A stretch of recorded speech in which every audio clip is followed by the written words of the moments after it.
ಬೆಂಗಳೂರು ಫಸ್ಟ್ಗೆ ಮತ್ತೆ ಸ್ವಾಗತ. ಬೆಂಗಳೂರು ಪೊಲೀಸರಿಗೆ ಮತ್ತೆ ಹೊಸ ಸಾರಥಿ ಬಂದಿದ್ದಾರೆ. ಗೃಹ ಇಲಾಖೆಗೆ ಮಿರ್ಜಿ ಎತ್ತಂಗಡಿಯಾಗಿದ್ದಾರೆ. ನಗರ ಪೊಲೀಸ್ ಆಯುಕ್ತರಾಗಿ ಔರಾದ್ಕರ್ ಅಧಿಕಾರ ಸ್ವೀಕರಿಸಿದ್ದಾರೆ.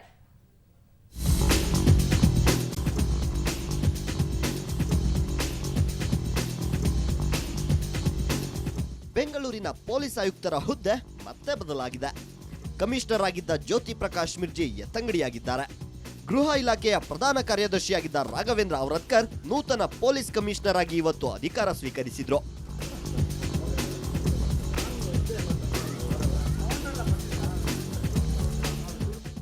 ರಾಜ್ಯ ವಿಧಾನಸಭೆ ಚುನಾವಣೆಗೂ ಮುನ್ನ ಚುನಾವಣಾ ಆಯೋಗದ ನಿರ್ದೇಶನದಂತೆ ಮಿರ್ಜಿ ಅವರನ್ನ ವರ್ಗಾಯಿಸಿ ಔರಾದ್ಕರ್ ಅವರನ್ನ ನೇಮಿಸಲಾಗಿತ್ತು.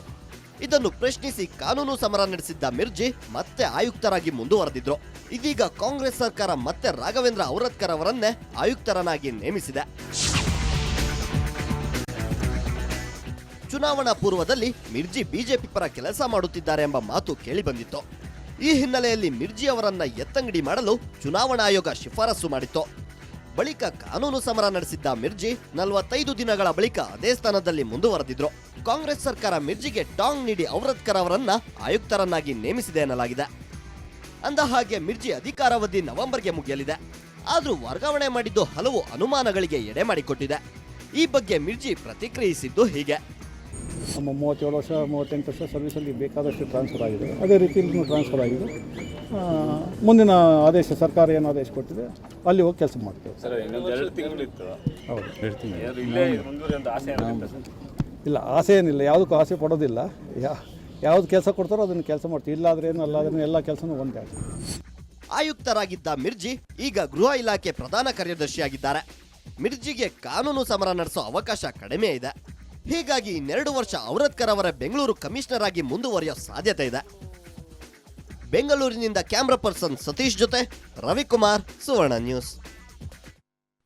ಪ್ರತಿ ವರ್ಷದಂತೆ ಈ ವರ್ಷವೂ ರೋಟರಿ ಇಂಟರ್ನ್ಯಾಷನಲ್ ಡಿಸ್ಟ್ರಿಕ್ಟ್ ಸಂಸ್ಥೆ ತನ್ನ ವರದಿಯನ್ನ ರಾಜ್ಯಪಾಲರಿಗೆ ನೀಡಿದೆ. ಇದೇ ವೇಳೆ ರೋಟರಿ ಸಂಸ್ಥೆ ಬೆಂಗಳೂರು ಹೊರವಲಯದ ಸರ್ಕಾರಿ ಶಾಲೆಯ ವಿದ್ಯಾರ್ಥಿಗಳಿಗೆ ಡಿಕ್ಷನರಿ ಜೊತೆಗೆ 10,000ಕ್ಕೂ ಹೆಚ್ಚಿನ ಸೋಲಾರ್ ಲ್ಯಾಂಪ್ಗಳನ್ನು ಉಚಿತವಾಗಿ ನೀಡಿತು. ಈ ವೇಳೆ ಮಾತನಾಡಿದ ರಾಜ್ಯಪಾಲರು ರೋಟರಿ ಸಂಸ್ಥೆಯ ಕಾರ್ಯದ ಬಗ್ಗೆ ಮೆಚ್ಚುಗೆಯನ್ನ ವ್ಯಕ್ತಪಡಿಸಿದರು. ಕಾರ್ಯಕ್ರಮದಲ್ಲಿ ರೋಟರಿ ಸಂಸ್ಥೆ ಮುಖ್ಯಸ್ಥ KS ನಾಗೇಂದ್ರ ಸೇರಿದಂತೆ ಇನ್ನಿತರ ಸದಸ್ಯರು ಪಾಲ್ಗೊಂಡಿದ್ದರು.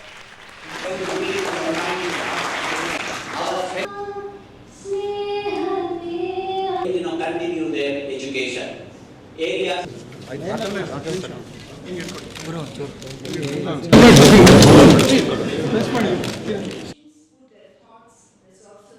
For long years, independent, Sudarshan Agarwal, my Secretary General of Lok Sabha, and Mr. Sadhu and others, when this Poetry Press was started, and they have done a wonderful job in this country, in the sector of health.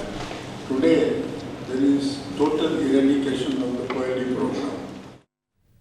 ನಗರದಲ್ಲಿಂದು bike car ಕಲರವ ಜೋರಾಗಿತ್ತು. ಪ್ರತಿಷ್ಠಿತ ವಾಸ auto sports auto cross race ಪ್ರೇಮಿಗಳ ಮನಸೆಳೆಯುವಲ್ಲಿ ಯಶಸ್ವಿಯಾಯಿತು.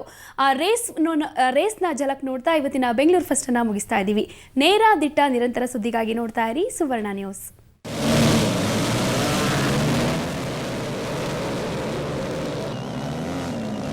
ಎಲ್ಲಿ ನೋಡಿದ್ರಲ್ಲಿ room room ಛೇಂಕಾರ, ಸ್ಪರ್ಧಾಳುಗಳಲ್ಲಿ ನಾ ಮುಂದು ತಾ ಮುಂದು ಅನ್ನೋ ಹಂಬಲ, ಹೇಗಾದ್ರೂ ಮಾಡಿ ಗೆಲ್ಲಲೇಬೇಕು ಅನ್ನೋ ಹಠ ಬೇರೆ. ಈ ರೋಮಾಂಚನ ಕ್ಷಣಗಳಿಗೆ ಸಾಕ್ಷಿಯಾಗಿದ್ದು ಯಲಹಂಕ ಕಂಟ್ರಿ ಕ್ಲಬ್ ಬಳಿ ನಡೆದ ಡರ್ಟ್ ಟ್ರ್ಯಾಕ್ ರೇಸ್. ವಾಸ ಆಟೋ ಸ್ಪೋರ್ಟ್ಸ್ ಈ ರೇಸನ್ನ ಆಯೋಜನೆ ಮಾಡಿತ್ತು.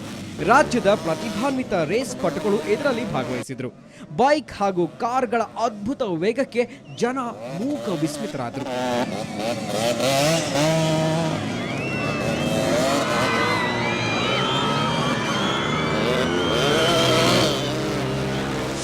ಸ್ಪೋರ್ಟ್ಗೆ ಕರ್ನಾಟಕದಲ್ಲಿ ಪ್ರತಿಭೆ ತುಂಬ ಜಾಸ್ತಿ ಇದೆ. ಒಂದು ರೀತಿ ಹೇಳಬೇಕಾದ್ರೆ this is a sport which is born in Karnataka.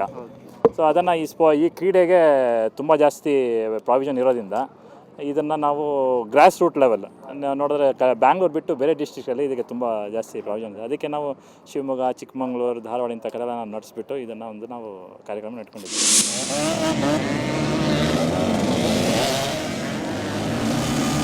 5 ಕ್ಲಾಸ್ನಲ್ಲಿ ಬೈಕ್ ರೇಸ್ ನಡೆಯಿತು. ಎಕ್ಸ್ಪರ್ಟ್ ಮತ್ತು ಲೋಕಲ್ ಬಾಯ್ಸ್ ಕ್ಲಾಸ್ನಲ್ಲಿ ನರೇಶ್ ಜಯ ಸಾಧಿಸಿದರೆ ಇಂಡಿಯನ್ ಓಪನ್ನಲ್ಲಿ ಮಧು ಮೊದಲ ಸ್ಥಾನ ಗಳಿಸಿದರು. ಟ್ರ್ಯಾಕು ತುಂಬ ಸ್ಲಿಪ್ರಿ ಇತ್ತು ಆ್ಯಂಡ್ ವಾಟರಿಂಗ್ ಆಗಿತ್ತು ಮತ್ತು ಟ್ರ್ಯಾಕು. ಸೊ ತುಂಬ ಟ್ರ್ಯಾಕ್ಷನ್ ಲೆವೆಲ್ ಕಮ್ಮಿ ಇತ್ತು. ಸೊ ತುಂಬ ಕೇರ್ಫುಲ್ ಆಗಿರಬೇಕಾಗಿತ್ತು. ಜೊತೆಗೆ ಕಾರ್ ರೇಸ್ ಕೂಡ ಎಲ್ಲರ ಗಮನ ಸೆಳೀತು. ಮಹಿಳೆಯರು ರೇಸ್ನಲ್ಲಿ ಭಾಗವಹಿಸುವ ಮೂಲಕ ನಾವು ಯಾರಿಗೂ ಕಮ್ಮಿ ಇಲ್ಲ ಅನ್ನೋದನ್ನ ತೋರಿಸಿದರು.